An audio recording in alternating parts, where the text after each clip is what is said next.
Hello ಎಲ್ರಿಗೂ ನಮಸ್ತೆ, welcome back to my YouTube channel. ಇದ್ಯಾವ್ದು ಉಂಡಿ ಅಂತ ನೋಡ್ತಾ ಇದ್ದೀರಾ? ಬನ್ನಿ, ಇವತ್ತು ನಾನು ನಾಗರ ಪಂಚಮಿ ಸ್ಪೆಷಲ್ ಆಗಿ ಧಾನಿ ಉಂಡಿನ ಮಾಡ್ತಾ ಇದ್ದೀನಿ. ಅದನ್ನ ಯಾವ ತರ ಮಾಡೋದು, ಹೇಗ್ ಮಾಡೋದು ನೋಡೋಣ.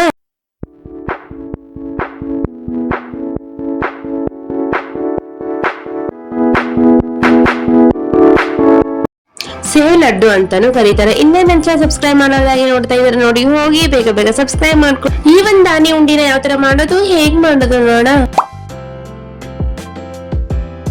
ಇವಾಗ ನಾನು ಸಪ್ಪೆ ಇರುವಂತ ಧಾನಿನ ತಗೊಂಡಿದ್ದೀನಿ.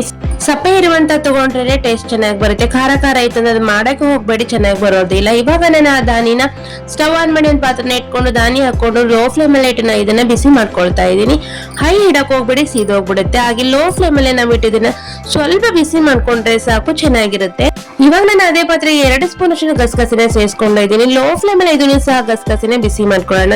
ಧಾನಿಗೆ ಇವಾಗ ನಾನು ಗಸಗಸಿನ ಸೇರಿಸ್ಕೊಳ್ತಾ ಇದ್ದೀನಿ. ಇವಾಗ ನಾನು ತುರಿದಿಟ್ಕೊಂಡಿರುವಂತ ಕೊಬ್ಬರಿ ಸಹ ಸೇರಿಸ್ಕೊಳ್ತಾ ಇದ್ದೀನಿ. ಇವಾಗ ನಾನು ಅರ್ಧ ಕಪ್ ಅಷ್ಟು ಹುರ್ಗಡ್ಲೆ ಅಂದ್ರೆ ಪುಟಾಣಿ ಸೇರಿಸ್ಕೊಂಡಿದ್ದೀನಿ ಒಂದು ಮಿಕ್ಸಿ ಜಾರ್ಗೆ. ಇವಾಗ ಅರ್ಧ ಕಪ್ ಅಷ್ಟು ಸಕ್ಕರೆನ ಸೇರಿಸ್ಕೊಳ್ತಾ ಇದ್ದೀನಿ. ಇದನ್ನ ನಾವು ತರಿಯಾಗಿ ಪೌಡರ್ ಮಾಡ್ಕೊಳ್ಬೇಕು.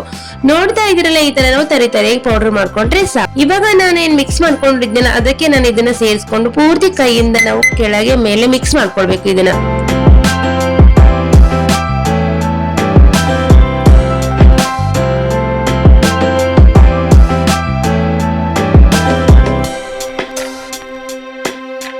ಇವಾಗ ನಾನು ಸ್ವಲ್ಪ ಎಳ್ಳೆನ ಸೇರಿಸ್ಕೊಳ್ತಾ ಇದ್ದೀನಿ. ಇವಾಗ ನಾನು ಪಾನಕಕ್ಕೆ ರೆಡಿ ಮಾಡ್ಕೊಳ್ಬೇಕಲ್ಲ. ನಾನಿವಾಗ 1/2 kg ಅಂದ್ರೆ 1/4 kg ಅಂತ ಹೇಳ್ತಾರೆ ಇಲ್ಲಿ.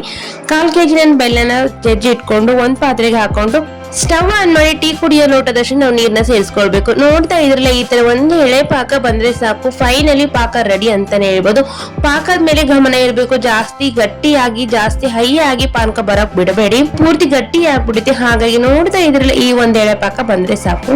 ನಾನಿವಾಗ ಆ ಪಾನಕನ ನಾನು ಇದಕ್ಕೆ ಸೇರಿಸ್ಕೊಳ್ತಾ ಇದ್ದೀನಿ. ಸೋಸ್ಕೊಂಡೆ ಸೇರಿಸ್ಕೊಳ್ತಾ ಇದ್ದೀನಿ. ಇವಾಗ ನಾನು ಉಂಡೆ ಕಟ್ತಾ ಇದ್ದೀನಿ. ಸ್ವಲ್ಪ ಕೈನ ನಾವು ನೀರಲ್ಲಿ ತ್ಯಾವ ಮಾಡ್ಕೊಂಡು ಉಂಡೆ ಕಟ್ಟಿದ್ರೆ ಬಿಸಿ ಇರುವಾಗ ನಾವು ಇದನ್ನ ಉಂಡೆ ಕಟ್ಟಬೇಕು. ನೋಡ್ತಾ ಇದ್ರಲ್ಲ, ಫೈನಲ್ ಆಗಿ ಧಾನಿ ಉಂಡಿ, ಸೇವ್ ಉಂಡಿ ಅಂತಾನೆ ಕರಿಬಹುದು. ಫೈನಲಿ ರೆಡಿ ಆಗೋಯ್ತು. ಸಖತ್ ಟೇಸ್ಟಿ ಆಗಿ ಬಂದಿತ್ತು ಧಾನಿ ಉಂಡಿ. ನೋಡ್ತಾ ಇದ್ರಲ್ಲ, ಎಷ್ಟು ನೋಡೋಕು ಸಹ ಅಷ್ಟೇ ಅಟ್ರಾಕ್ಟಿವ್ ಆಗಿದೆ. ಇನ್ನೇನ್ ತಿನ್ಬಿಡ್ಬೇಕು ಅನ್ನೋ ಅಷ್ಟು ಬಾಯಲ್ಲಿ ನೀರ್ ಬರುತ್ತೆ ಅಲ್ಲ. ಇನ್ನು ಯಾರೆಲ್ಲ ಈ ಒಂದು ಧಾನಿ ಉಂಡಿನ ಟ್ರೈ ಮಾಡಿ ನೋಡಿ, ಡೆಫಿನೆಟ್ಲಿ ಒಂದ್ಸಲ ಟ್ರೈ ಮಾಡಿ ನೋಡಿ, ಸಖತ್ ಆಗಿ ಬಂದಿರುತ್ತೆ. ಈ ವಿಡಿಯೋ ನಿಮ್ ಫ್ರೆಂಡ್ಸ್ ಅಂಡ್ ಫ್ಯಾಮಿಲಿಗೆ ಶೇರ್ ಮಾಡಿ. ಈ ವಿಡಿಯೋ ಹೇಗೆ ಅನ್ಸುತ್ತೆ ಅಂತ ಹೇಳಿ ಕಮೆಂಟ್ ಬಾಕ್ಸ್ ಕಮೆಂಟ್ ಮಾಡಿ. ಈ ವಿಡಿಯೋ ಇಷ್ಟ ಆಯ್ತು ಅಂದ್ರೆ ಲೈಕ್ ಮಾಡಿ, ಶೇರ್ ಮಾಡಿ, ಸಬ್ಸ್ಕ್ರೈಬ್ ಮಾಡ್ಕೊಳ್ಳೋದು ಮರಿಬೇಡಿ. ಮತ್ತೆ ಸಿಗ್ತೀನಿ ಮುಂದಿನ ವಿಡಿಯೋದೊಂದಿಗೆ. Thank you.